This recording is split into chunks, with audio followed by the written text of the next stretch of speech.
জনে জনে কবর দে, জনে জনে কবর দে।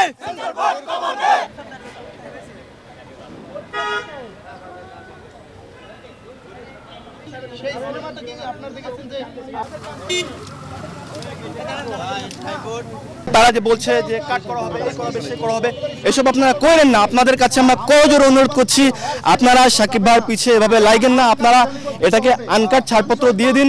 এই ভায়োলেন্স ভাই ভায়োলেন্স কি? প্রত্যেক দিনই তো আমরা ভায়োলেন্স দেখছি। এখন আপনারা কি কখনো দেখেছেন যে সিনেমা হলে ভায়োলেন্স দেখে মানুষ এগুলো বাস্তবে এসে করেছে? এগুলো এগুলো এগুলো কোন লজিকে তারা এগুলো কথা বলে? আসলে সব থেকে বড় কথা, কাজী হায়াত সাহেব যিনি ওখানে আছেন, বোর্ডের দায়িত্বে আছেন, উনি হলো বয়স্ক মানুষ, আমাদের বাবার বয়সী।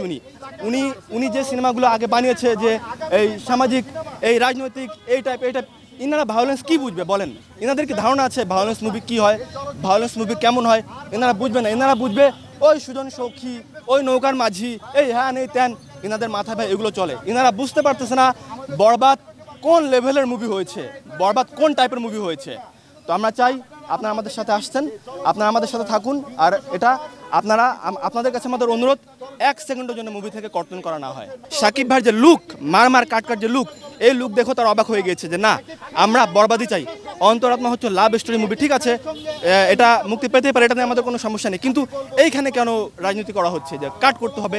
এটা কোন লজিক? এটা কেমন লজিক? এই আইনটা কেন শুধু সাকিব ভাইয়ের বেলায় হয়, আর কারোর সাথে কেন হয় না? ঈদে যে আর বাকি মুভিগুলো রিলিজ পেতে যাচ্ছে, জঙ্গলি, দাগি, এই মুভিগুলোতে কি ভায়োলেন্স নেই?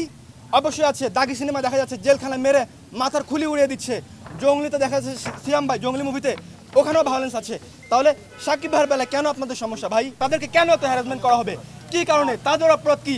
তারা আমাদের মেগাস্টারকে নিয়ে এইরকম বাজেটের, এইরকম হাই ভোল্টেজের একটা মুভি বানিয়েছে। এটাই কি তাদের অপরাধ? এটাই কি তাদের দোষ? হ্যাঁ, এটাই তাদের দোষ। তারা এই যে এখন যারা এফডিসি কেন্দ্রিক যারা লোক আছে, তারা চায় না যে সাকিব ভাই ওয়ার্ল্ডস মুভি করুক, সাকিব ভাই বিশ্বমানের মুভি করুক, যেখানে একটা মানুষ এত কষ্ট করছে আমাদের বাংলাদেশের মুভিকে ওয়ার্ল্ড ওয়াইজ প্রেজেন্ট করার জন্য।